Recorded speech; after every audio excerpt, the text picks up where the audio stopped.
In this video, you'll see how to take a viburnum cutting. Mike at Highland Hill Farm, and he's got a viburnum here, a cutting. Okay. And this is Lorenzo, and he's going to be telling Lorenzo and educating him on how to make a cutting from a viburnum. Okay, so this is our viburnum. You tell it's viburnum because it's opposite. The branches are opposite from one another. A very good way of distinguishing feature of it. And this looks like to be a double file viburnum. And this is a branch from a double file, and you can make cuttings off of it. The better the wood you start with, the better the cutting you're going to get. Now everybody does their cuttings in different ways. You can easily have a cutting this size and not have a problem. But sometimes you can even have a cutting that size and not have a problem. And sometimes you can even have a cutting that size and not have a problem. But it all depends on the size of the plant that you want to start with. Usually saying the harder that it is to do the cutting, the smaller the cutting you want to do. You don't want to do a large, big cutting on something that's really tough to go do. That's a thing to remember. But the easier it is to do the cutting, the larger the cutting you want to do. So this is probably as large as I would ever go. You notice the cut is done right below a union. And if we're going to keep this at this size, we would probably trim those guys off. Then we would score this with our blade to make injuries. Right there, that's where we're going to try to get the rooting to come out. The reason we cut and leave this right there is that this has a nice spot where the tree can stop infection from going up the cutting. And this is the spot where we're going to try to have the roots come out from. You can get callousing there, but you really would like to have it all over up and down. But this is as big as the cuttings you wanted to go. You could easily make the cutting that big or even that big, and that should all go. Now, the next part is you need to do the top of the cutting. If you have all this here, it's too much leaf surface for a cutting to actually take. So if you're going to take a cutting from right here, you'll have to take some of this off because it's just too much, and that's dead right there. So we're going to take that off, and we just have to take it so that there's not too many leaves. You might even want to take that off. Just make it so it's as bare bones as possible so that the plant doesn't have a lot of foliage that it needs to come out with roots to support. You want to make it so that it gets off the ground and going. And again, you score it and you're good to go. So that's probably where I would be.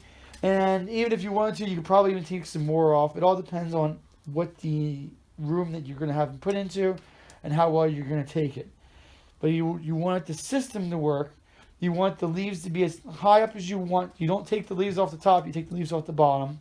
If the leaves are fully emerged and they're big leaves, you would want to cut the leaves in half or third so that the surface area of the leaf doesn't have to be taken care of, and it's less stress on the cutting itself when you're doing the cutting.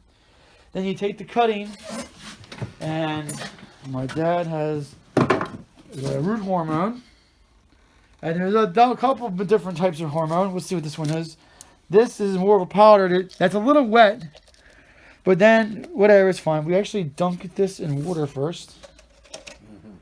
And you dunk that in water, and then you go in there and you put it in there. You get it on there nice, like that, and then you stick it. If my dad's using these guys, you can stick it right into there. Boom, done.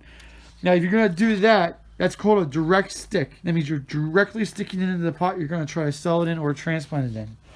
Many times, cuttings like this are done in other trays or in big, long beds that they put them right into the bed. And they just jam and fill rows after rows after rows of cuttings. And then, finally, is the maintenance of the plant. And these are some other plants. You can see that these are huge cuttings. Hopefully they can take, you can see all the leaves on it. There's a lot of leaves there for that really young root system to support. So there's a lot of risk involved in that. But you have these containers over it so to keep the moisture in so the plant doesn't lose moisture. If the plant loses moisture, it's done, it's cooked. And many times people do not use containers like this, but you can.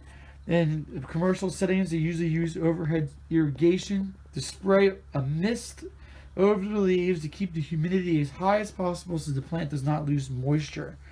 But you can use things like this to keep humidity high around the plant so the plant does not lose moisture. Moisture is the number one thing you don't want to lose. Okay, now the potting soil, Mike, that you want to use. Oh, there's a lot of different kinds of potting soil. The number one thing you have to be careful of potting soil for cuttings. And remember, we did all those injuries on it. There's injuries all over it. If you use potting mix that has not sterile, you're basically wasting your time because that's going to create infections. But this is a potting mix that we have, and we fill it up a little bit with the potting mix, and you lightly put it in because you don't want to scrape off all the mix, and you don't pack it down because you want the air to work around the plant. You don't want it to be starving for air because air is needed in order to grow. So keep the air on it with as high humidity, with that rooting hormone on it, and you're pretty much good to go. This is a potting mix, but there's a lot of many different types of potting mix you can use. Usually the more open the mix, like if you got sand, perlite, was much better than a heavier mix like this is, because you're getting that air into it. The only problem with the light mixes is that it dries out, and it's very difficult to do light mixes in containers like this or direct sticks.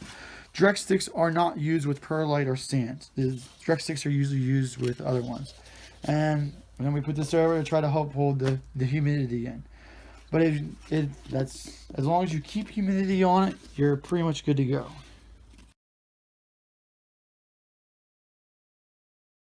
At Highland Hill Farm, we specialize in growing all kinds of trees and shrubs, and you can visit our tree farm at 5275 Swamp Road, Fountainville, PA, or call us for help at 215-651-8329.